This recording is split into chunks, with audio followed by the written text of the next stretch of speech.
I'd love to ask about health equity, which has become such an issue, or it always has been an issue, but it's certainly come to the forefront in recent years. As a telehealth platform, you're potentially more accessible across the spectrum. And I have an audience question that's come in from Nidhi in California. I will read it to you. Nidhi asks, how do you address care to underserved and minority women? Great question.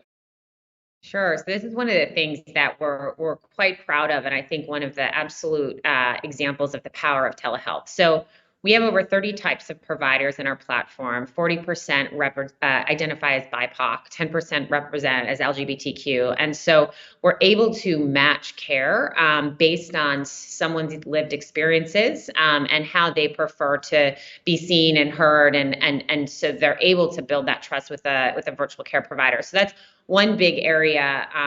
Only about 75% of white members say that they can meet with a doctor in person. Only 20% of Black and Hispanic patients are actually meeting with providers who share their ethnicity or their race. And that leads to worse outcomes. There's a lot of studies that have shown that when Black patients see Black providers, they get better outcomes, particularly in maternal health, where the outcomes are that Black women die at 3 times the rate of white women in childbirth. It's a really important issue.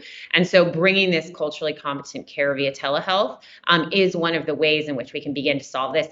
We do it both at Maven, but as a broader healthcare system. And I think the other area that's really important too is Medicaid and working in Medicaid. That's where a lot of the minorities and underserved populations in maternal health.